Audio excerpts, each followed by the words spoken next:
This week's episode is dedicated to the memory of my grandmother, Chayefka Bas Asher Unshel, and to the Refuah Shlema for Elka Bas Chayefka.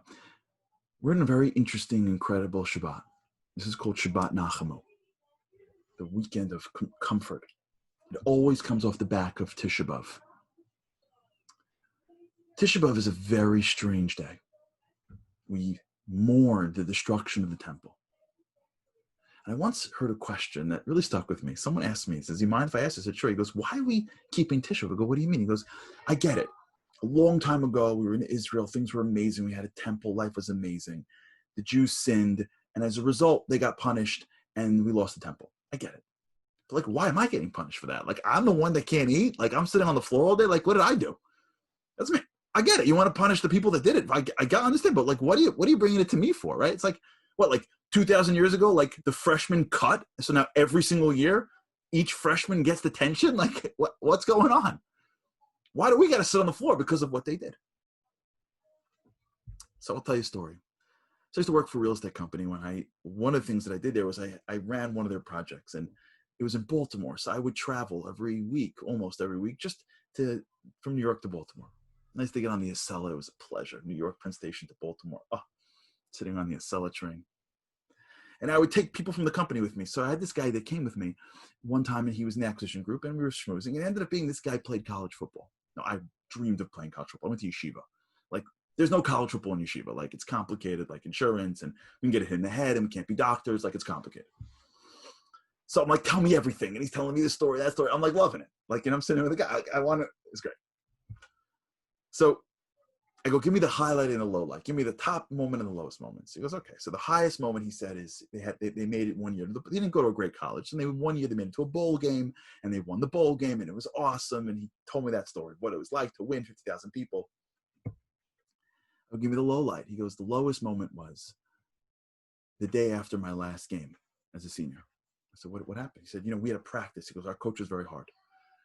And we had this practice that after each game, the coach the next day you'd come in, you'd sit in like the stadium style seating, and he had this massive screen, and he would basically call people out. He would show the film of the game, and he would say, you did this, you did that, show them drop passes, missed tackles, and it was so embarrassing. He called your mistakes, said you lost the game for us, and then we would split up into smaller groups, like offensive line, defensive line, receivers, and then they would show you more of your mistakes. And then you would go out to the field after all that, and it would take the entire day till you fix every one of your mistakes. And sometimes it took us the entire day. We hated it. It was the worst day. We were exhausted. They didn't care. They were yelling. We were embarrassed. It was horrible. That was life the whole way through. My senior year, we didn't make it to the bowl game. So the last game of the season was the last game for us.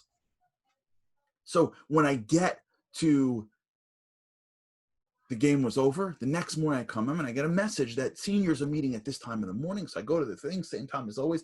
I walk in the stadium, I sit down, I'm getting ready to get reamed out. I pull out my notebook to take my notes, what I did wrong. And the coach gets up and he couldn't be nicer. You guys did amazing. What a great season. I couldn't ask for more. You guys were not just, players, you were human beings. I'm like, what is he talking about? Like, why isn't he getting to us? Finally, after a 10-minute speech, there's no game film, there's no nothing. He says goodbye and he closes it and he leaves. And on the way out, I go, sir, what's going on? He goes, what do you mean, son?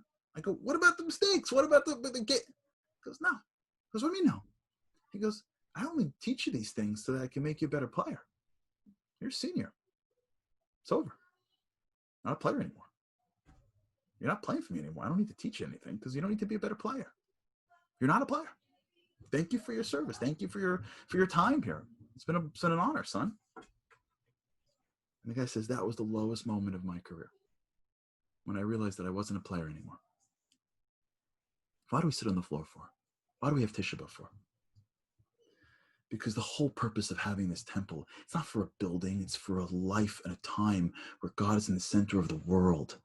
The temple stands for a moment where spirituality dominates, where there's godliness in this world. And we're the Jewish people who are supposed to be leading the effort on being more godly. And every single year, God goes, get on the floor. But I didn't do it. Get on the floor. You know why I have to train you? You know why I got to point out mistakes? You know why you got to work on yourself for? Because you're still a player. The reason why I put you on that floor, the reason why you fast for 25 hours, the reason why you remember stories that happened 2,000 years ago is because you're still in the game. And the minute you stop is the minute you're out. every single year. The game is still going on. You still have a mission. Just because they failed 2,000 years ago doesn't mean the mission is over. You still have that mission. You're still supposed to bring this into this world. You're still supposed to strive for great things. So every single year when we don't have it, we go back to the film, we watch the game film, and we work on ourselves and get better. That's the idea of this weekend. This is the weekend. Yesterday we fasted. Yesterday we sat on the floor, but this weekend is the weekend we look back. And the Nacham in Hebrew means to be consoled. You don't bring someone's back.